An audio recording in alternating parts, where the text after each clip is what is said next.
Bonjour à tous, bienvenue à cette nouvelle émission de C'est la vie consacrée à l'histoire égyptienne et plus exactement à l'époque pharaonique. C'est la deuxième partie de notre série d'émissions consacrée à l'histoire égyptienne et nous allons tout de suite la commencer avec notre invité, Abir Daba, guide touristique et interprète.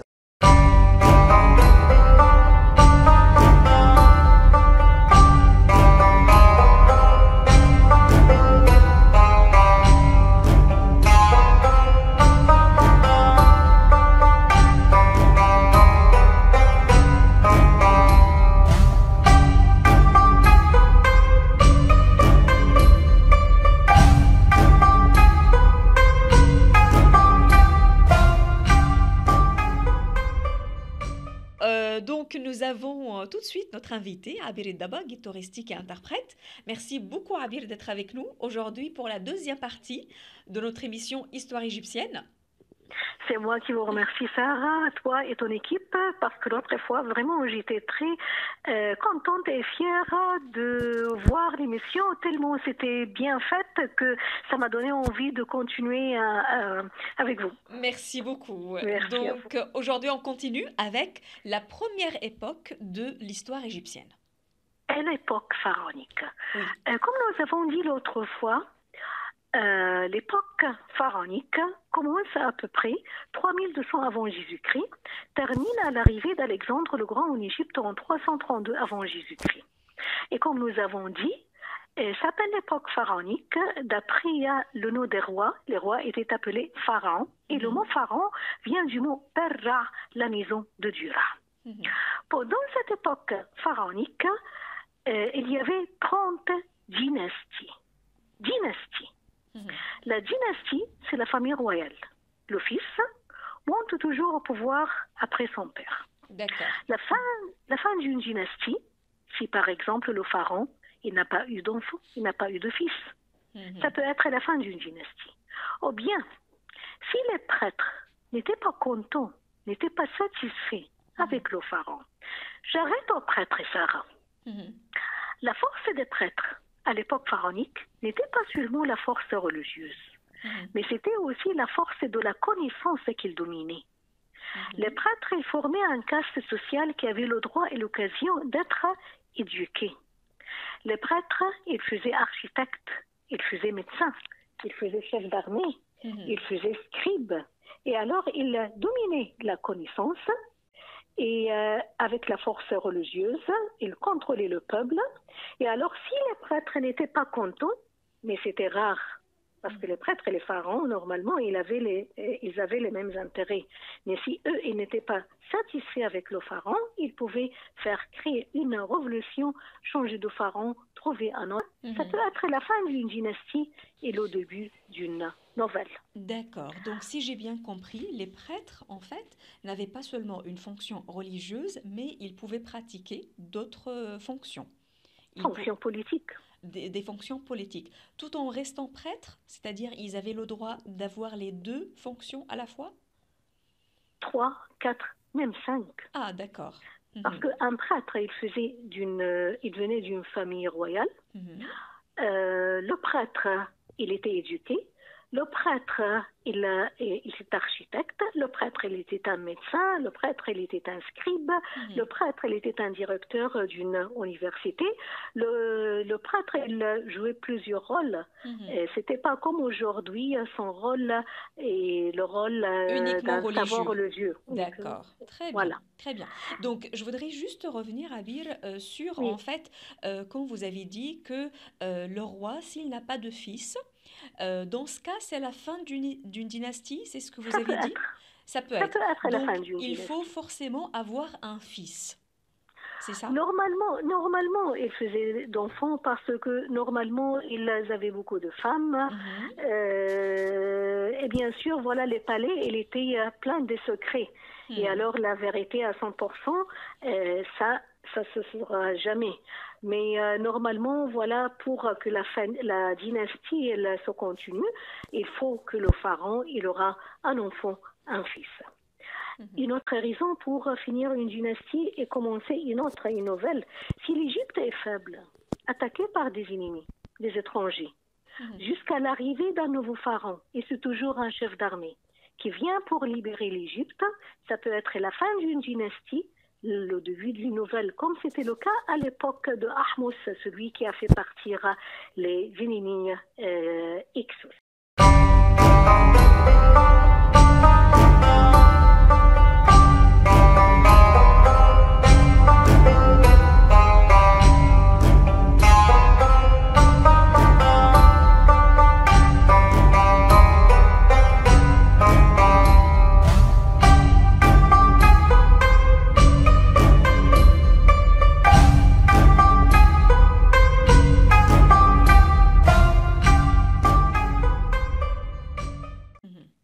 La dynastie même dure combien de temps? Comme nous avons dit qu'il y avait 30 dynasties, ça dépend. Il y a des dynasties fortes, comme la dynastie Ramsès, qui dure des siècles. Il y a des dynasties faibles. Les égyptologues les appellent 70 pharaons en 70 jours, tellement ils étaient faibles, les pharaons, qu'on pouvait les changer tous les jours.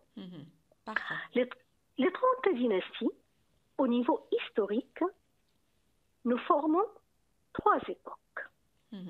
L'Ancien Empire, Moyen Empire, Nouvel Empire. Nous avons, Sarah, ce qu'on appelle la ligne historique. C'est une ligne qui monte, il descend, il monte, il descend, il monte. Ancien, Moyen, Nouvel Empire sont 3 périodes fortes. Entre chaque 2 périodes, il y avait une période intermédiaire. Une période intermédiaire, c'est une période faible qui tombe entre 2 périodes fortes. Et alors, je répète, nous avions eu l'Ancien Empire, première période intermédiaire, Moyen Empire, deuxième période intermédiaire, Nouvel Empire. Pour nous, les historiens, ou bien les gens qui traitent avec l'histoire, quand nous parlons de l'histoire d'un pharaon, d'une époque, d'une statue, de quel que soit, il faut préciser. Il faut dire quelle dynastie, quel empire. Pour nous, c'est plus important que dire la date. La date, nous ne sommes pas 100% sûrs. Mais savoir quelle dynastie, quel empire, ça nous dit beaucoup au niveau historique, politique, artistique, etc. Et au niveau de la force, bien sûr, et donc, bien sûr. De la dynastie. Bien sûr. Très bien. L'époque de l'Ancien Empire a duré de la première jusqu'à la 6e dynastie. Moyen Empire, 11e et 12e dynastie. Nouvel Empire, de la 18e jusqu'à la dernière, la 30e dynastie. Un tout petit résumé de tout ce qui s'est passé pendant ces époques. À l'Ancien Empire, la première et la deuxième dynastie, nous ne savons pas grand-chose. Parce que l'architecture ne nous a pas donné grand-chose. Ce n'était pas encore évolué. À l'époque de la 3e dynastie, à l'époque du pharaon Djoser, lui, il avait de la chance d'avoir un architecte brave qui s'appelle Imhotep.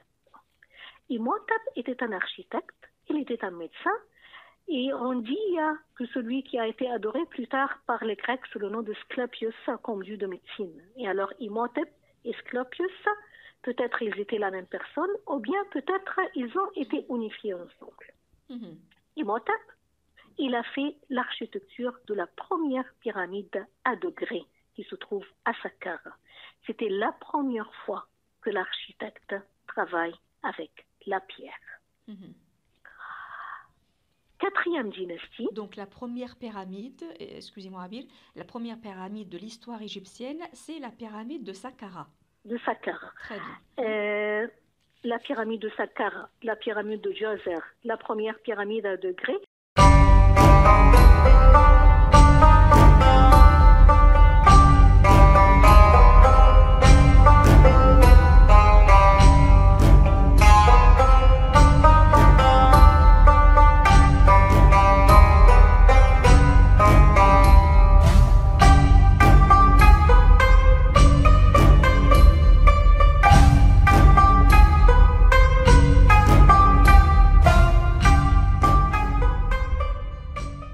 La même chose, c'est la même pyramide, ce sont des noms différents.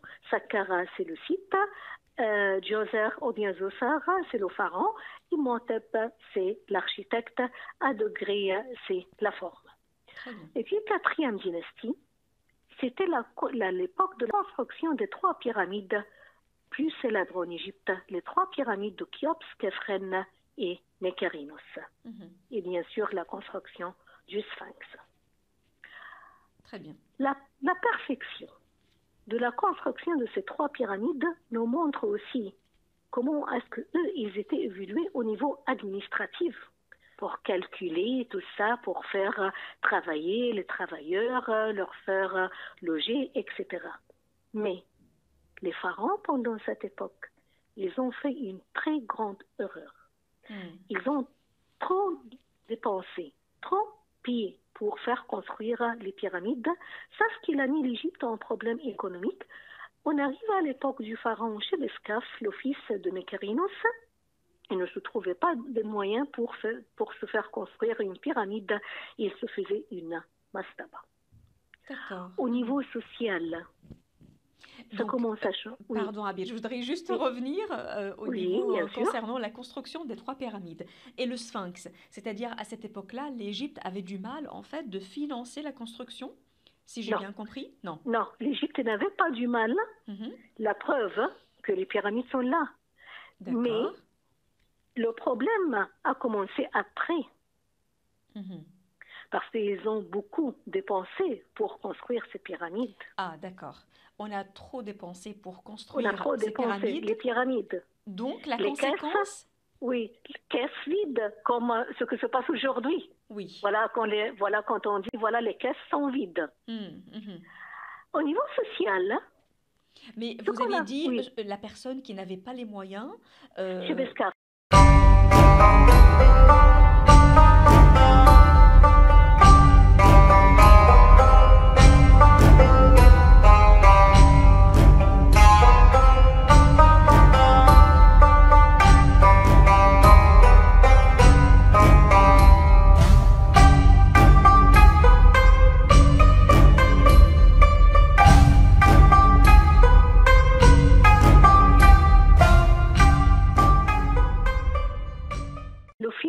Pharaon Mykérinos, le pharaon Chebeskaf. Qu'est-ce qu'il a fait? J'ai pas bien compris. Il a construit, Mastaba. Mastaba, c'est une forme d'une tombe. Oui. Une banquette qui se trouve sur la terre et la salle funéraire se trouve au-dessous de la terre. Et ça, c'était la forme avant la construction de la première pyramide à degrés, la pyramide de Saqqara. D'accord. Et alors, d'abord, il y avait le mastaba et puis les pyramides. Et comme Chebeskaf n'avait pas eu les moyens, il a construit une mastaba. Il n'avait pas assez d'argent pour se faire construire une pyramide. Très bien. Un autre changement au niveau social et politique, les princes, les nobles, commencent à avoir un pouvoir. Ils commencent à se construire des très belles mastabas, de dépenser trop de l'argent. Le peuple commence à être mécontent. Au début, le peuple a accepté que tout soit donné pour les pharaons parce que le pharaon, au niveau religieux, était considéré comme l'ombre de Dieu sur terre.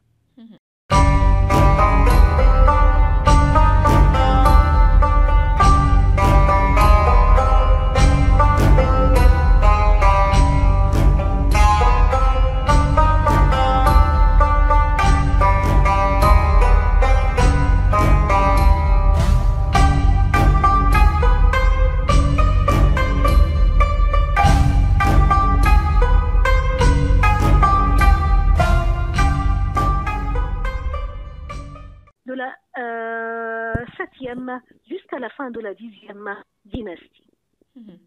Mais le chaos ne dure pas à vie. Bien sûr. Le système se reprend. Et alors un pharaon qui est arrivé du sud, il a fait sortir sa dynastie, 11e dynastie, et c'était aussi le Moyen Empire. Mais les choses ont changé. Le peuple n'a plus respect en pharaon comme autrefois. Comment est-ce que ça c'est un pharaon, c'est l'ombre de Dieu sur terre. Et lui, il n'était pas capable à protéger sa maison éternelle. Il n'était pas capable à protéger sa pyramide. La divinité du pharaon commence à disparaître. Et au niveau artistique, la représentation idéale aussi, à son tour, commence à disparaître. Le pharaon, aujourd'hui, est un homme comme tous les autres. Donc, Cette époque, oui. Oui, excusez-moi, si on peut dire que le Moyen Empire, en fait, a installé une certaine égalité sociale, c'est ça? Entre les dynasties ou la famille royale et le peuple? Pas égalité sociale comme dans le sens d'aujourd'hui, Oui. mais pas divinité. Le pharaon n'est pas un dieu. D'accord, d'accord. N'est plus considéré comme un dieu. Il est considéré comment? Comme un chef politique, c'est ça? C'est un pharaon. C'est un roi. Voilà, c'est un roi. Peut-être les prêtres essayaient de lui donner voilà l'image du fils de Dieu, mais vis-à-vis le peuple, c'est pas comme autrefois. Très bien. De toute façon, cette période n'a pas duré très longtemps. C'était seulement 11e et 12e dynastie. Et puis, attaque étrangère, Hyksos. L'attaque étrangère a commencé avec le Nouvel Empire. Non, deuxième période intermédiaire. Ah, d'accord, la deuxième période intermédiaire. Voilà. C'est-à-dire à la fin du Moyen Empire. Du Moyen Empire, très bien. Toujours.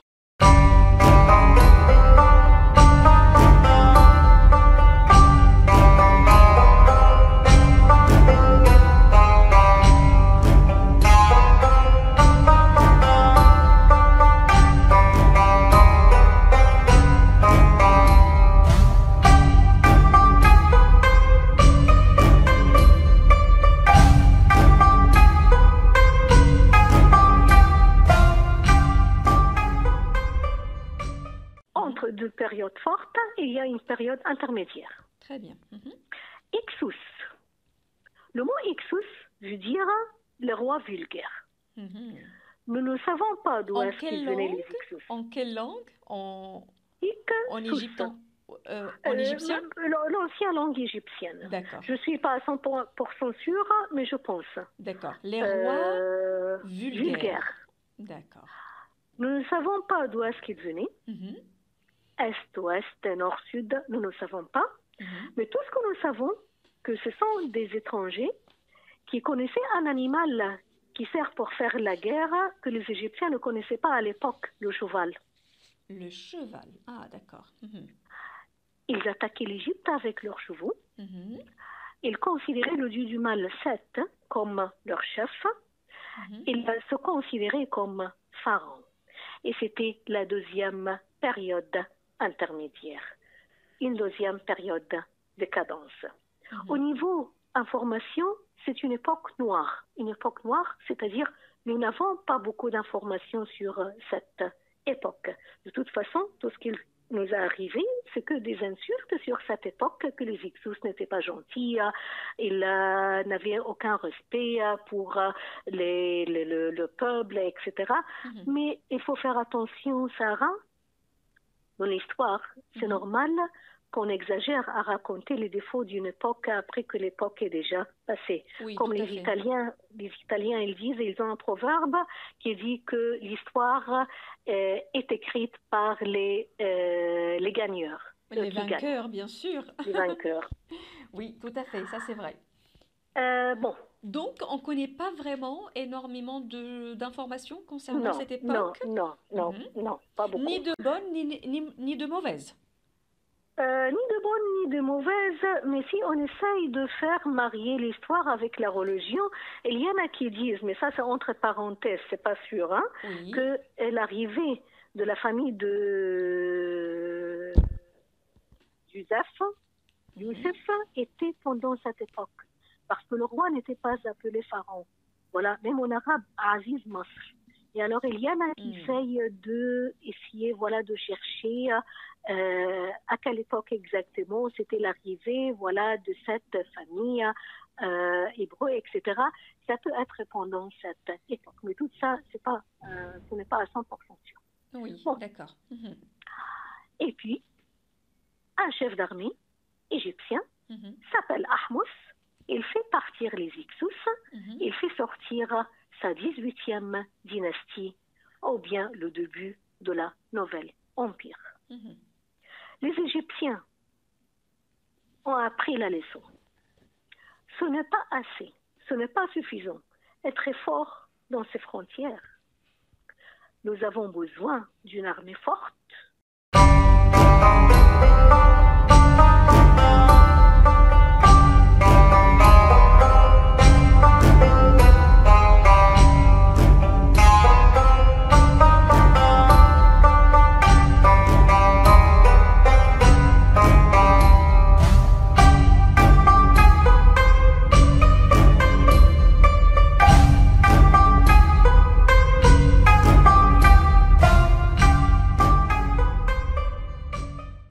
Pour se défendre, pour se protéger. Et parfois, nous avons besoin d'attaquer pour qu'on ne soit pas attaqué. Et alors, l'époque de la Nouvelle Empire nous a fait sortir du nom des pharaons, des chefs d'armée très forts pendant l'histoire pharaonique, comme Ramsès II, comme Toutmose III, Napoléon de l'Est, comme Ramsès III, comme Hatshepsut. Et cette époque qui a duré de la 18e jusqu'à la fin de l'époque pharaonique, jusqu'à la 30e dynastie, est considérée comme une époque de gloire au niveau d'armée. Et c'est pour cela la capitale Thèbes, ou bien Luxor, cette ville qui comprend 30% des monuments du monde entier, cette ville qui s'appelle aussi la ville de 1000 portes, est une ville très importante parce que c'était la capitale de l'Égypte pharaonique pendant l'époque de la Nouvelle Empire. Et chère Sarah, comme toutes les civilisations et tous les empires, il y a toujours une fin. Et la fin, ça vient à cause des problèmes intérieurs. Et ça, c'est une leçon qu'un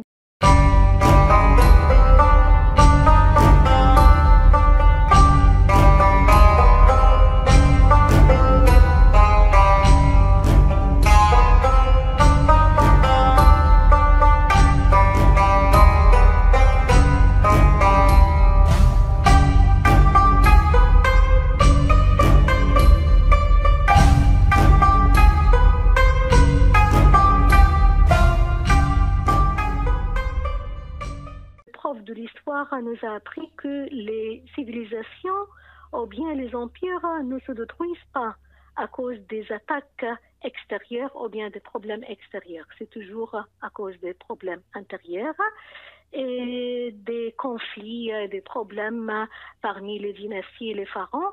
Et c'était la fin de l'époque pharaonique et ça, ce qui facilitait l'arrivée des Grecs en Égypte sous le commandement d'Alexandre le Grand en 332 avant Jésus.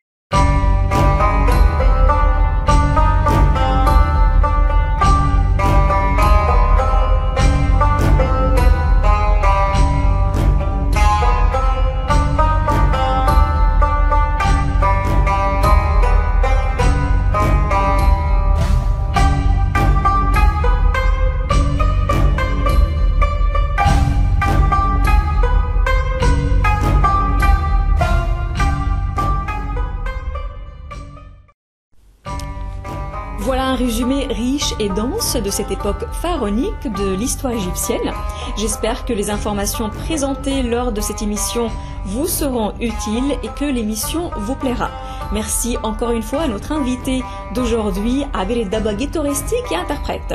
J'attends comme d'habitude vos commentaires. On se donne rendez-vous la semaine prochaine pour une nouvelle émission consacrée à une nouvelle époque. D'ici la semaine prochaine, prenez bien soin de vous.